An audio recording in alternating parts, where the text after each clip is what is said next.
നന്ദകുമാർ എന്നെ കുറിച്ച് എന്താ പറഞ്ഞ്? ഞാൻ കേസ് കൊടുക്കണ ഒരു വകുപ്പ് വേണ്ടേ? വെറുതെ പോയി കേസ് കൊടുക്കാൻ പറ്റൂ? ഇന്നലെ ഞാൻ ഈ ചാനലിൽ കണ്ടു, ഏത് ഏഷ്യാനെറ്റാന്ന് തോന്നുന്നു, അതിന്റെ അവതാരകൻ ചോദിക്കുന്നുണ്ട്, ഞാൻ എന്തടിസ്ഥാനത്തിലാണ് ഇവർക്ക് കേസ് കൊടുക്കുക? എനിക്കെതിരായി എന്തൊക്കെ പറഞ്ഞാലല്ലേ ഞാൻ കേസ് കൊടുക്കുക?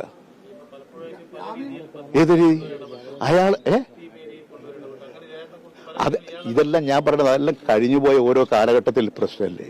അതിനെല്ലാം ഞാൻ കേസ് കൊടുക്കണം. ഇപ്പോൾ ഒരു തൃക്കാക്കര തെരഞ്ഞെടുപ്പ് നടന്നപ്പോൾ ഞങ്ങളുടെ സ്വാധീനം വർദ്ധിപ്പിക്കാൻ പലരും ഞങ്ങളോടൊപ്പം വന്നിട്ടുണ്ട്. കോൺഗ്രസിന്റെ DCC സെക്രട്ടറി വന്നിട്ടുണ്ട് എറണാകുളത്ത്, മുരളി. ഇപ്പൊ അദ്ദേഹം ഞങ്ങളുടെ പാർട്ടിയോടൊപ്പാ. അതുപോലെ പലരും അവിടെ നിന്ന് വന്നിട്ടുണ്ട്. അത് ഞങ്ങളുടെ നയത്തിന്റെ ഭാഗമായിട്ട് ജനങ്ങളുടെ പിന്തുണ ഉണ്ടായിട്ടുണ്ട്. ആ പിന്തുണ ഞങ്ങൾ ശക്തിപ്പെടുന്നുണ്ട്.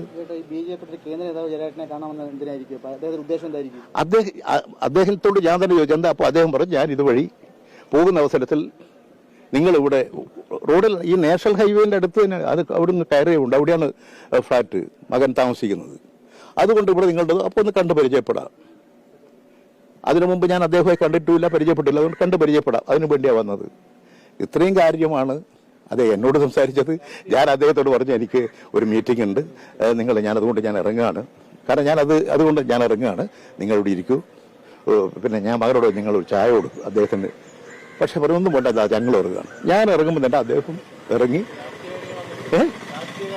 ഒരു ഞാൻ പറഞ്ഞു, രാഷ്ട്രീയ കാര്യങ്ങളൊന്നും സംസാരിക്കാൻ ഞാനിപ്പോൾ ആഗ്രഹിക്കുന്നില്ലല്ലോ എന്നും പറഞ്ഞു. വേറൊരു വർത്താനമില്ല.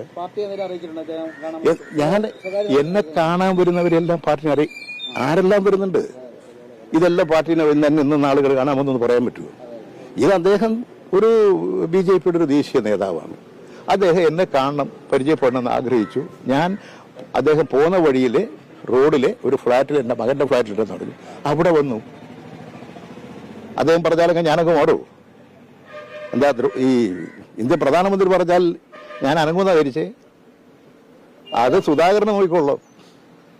അതിലുള്ള ആളല്ല ജയരാജൻ.